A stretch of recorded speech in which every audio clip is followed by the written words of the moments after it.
Hi, everyone. Thank you for joining us here on KREM 2 News at noon. I'm Laura Papetti, and we begin with this coming in. What was supposed to be negotiations between President Trump and the Ukrainian president over U.S. access to minerals within Ukraine turned ugly today. The meeting erupted into a battle of words, with President Trump calling Vladimir Zelenskyy disrespectful. Natalie Brand with more on that meeting. Beginning of the war. You're not in a good position. You don't have the cards right now. Tensions ran high in the Oval Office as President Trump pressured Ukrainian President Volodymyr Zelenskyy to make a deal to end the war between Russia and Ukraine. You're gambling with World War III. And what you're doing is very disrespectful to the country, this country. Zelenskyy, who is pushing the U.S. for security guarantees to protect Ukraine's sovereignty, called Russian President Vladimir Putin a terrorist and told Trump that Ukraine would not compromise with a killer. He's a killer and terrorist, but I hope that together we can stop him. The two leaders had been expected to sign an agreement giving the U.S. access to the country's rare earth minerals, something Trump wants is payback for billions spent in military aid. We look forward to getting in and digging. Ukraine has everything from graphite and uranium for nuclear fuel to coal and rare earths. Grace Baskarin of the Center for Strategic and International Studies says the U.S. has been looking for ways to boost its supply of valuable minerals used in everything from electronics to military equipment. China dominates the market. Natalie Brand, CBS News, the White House.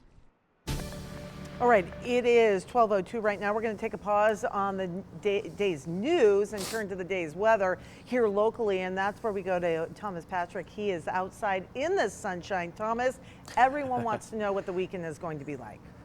Yeah, it's like this much shy to just breaking out the picnic blankets at this stage. It is absolutely wonderful out here, and actually for the first time I've seen temperatures in the 50s as of the noon hour, whereas the last 2 days we were like just shy during our broadcast here, but officially 52 right now at Spokane International Airport. You see kind of over the low 50s, upper 40s right now. Spectacular day with the sunshine out there, of course, and we're already at our third straight day at 50 or above. Our first 3 days of the year at 50 or above. A wonderful finish to the meteorological winter season. 57 the expected high today, and no reason for this to change with high pressure still dominating the entirety of the northwest corridor here. So we have clear skies during the day and at night. Doesn't mean it could get a little bit cool first thing in the morning, but high temperatures are expected to be in the 50s all weekend long. I'll show you what areas could be in the 60s for this upcoming Saturday and when our next rain chances, if any, will appear on our extended forecast. That's all coming up in about 10 minutes. It is 12:03 right now. The Post Falls man accused of killing his ex-girlfriend's boyfriend over the weekend faced a judge for the first time yesterday. Police arrested Jason Rook just Wednesday night in Coeur d'Alene. He had been on the run since Sunday. He is booked in Kootenai County Jail with murder and burglary charges. At this time, no bail has been set. The victim, 46-year-old Nathan Rogers. He had a business on Lakeside Avenue called the Inland Kava Bar. Neighboring business owners say Rogers was starting to make a name for himself and his business in that downtown area. When a person in the community that started to meet people, that you start seeing him every other day, every day. You're just walking down the street, grabbing a cup of coffee, and he's around doing his job, and that's just done now. And it's abrupt and quick, and it's sad. It's really sad. Community members describing Rogers also as a stand-up guy who wanted to bring a new type of relaxing experience for the people in the Coeur d'Alene area. There is a GoFundMe set up for his loved ones as they are still, as you might imagine, processing the loss. Today, Pullman police say their chief, Jake Opgennorth, has not been reinstated. He's been, as you may know, on administrative leave since December over allegations of domestic violence and sexual assault from his girlfriend. Wednesday, a Whitman County judge denied a protection order against Opgennorth, effectively closing the case. But WSP told KREM 2 News an investigation into the chief is still ongoing. We did also reach out to Opgennorth's lawyer for comment on the ruling. He said, quote, "We hope and expect this ruling brings closure to the matter, and the chief looks forward to returning to his work serving the Pullman community." We'll bring you the very latest on this case and any updates right here on KREM 2. Coeur d'Alene police do want your help in finding a man accused of burglarizing several area businesses. Take a look at your screen if you have a moment.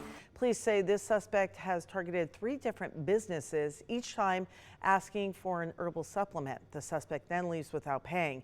Coeur d'Alene police say they're looking for a man in his mid-30s. He has a thin or average build, red or brown hair, and is wearing a sweatshirt, baseball cap, and sunglasses. And again, his picture on the screen. If you've seen this man, you're asked to call the number.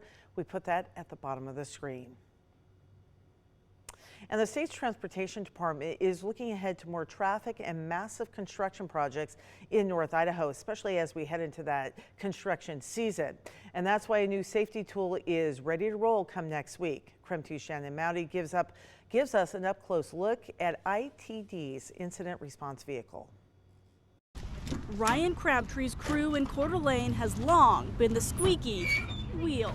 So on board we carry stuff to be able to handle minor hazmat. So finally, having a new tool to take on minor emergencies makes this a major deal. Our family and friends drive on these roads, and so having that out there is just another layer of protection for the people we care about and the people of Idaho. Next week, an ITD driver will roll out in the district's new incident response vehicle, patrolling portions of US 95 and I-90. By far, that is our highest traffic volume area and highest number of incidents. We're trying to get the best bang for the buck, essentially. Just in time for the construction boom, expanding the interstate to 4 lanes next summer.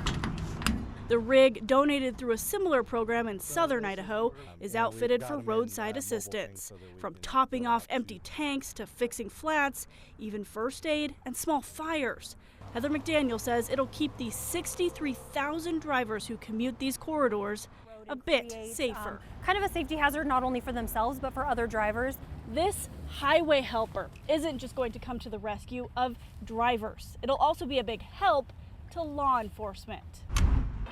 The truck itself will be dispatched by ISP dispatch. Ready to answer the small calls. So this isn't to replace any sort of law enforcement. Meaning police can focus on traffic emergencies and investigations. It's one more resource that we'll have on the road to provide traffic control and make sure that people are staying safe while they're doing their jobs. Shannon Mowdy, 2 News. All right, and speaking of that, next week construction work does resume along I-90 near Cataldo. That's according to our news partners at the Coeur d'Alene Press. Crews will continue to work on the bridges over the Coeur d'Alene River. All traffic will be moved to westbound lanes. This will allow crews to demolish and rebuild eastbound lanes on those bridges.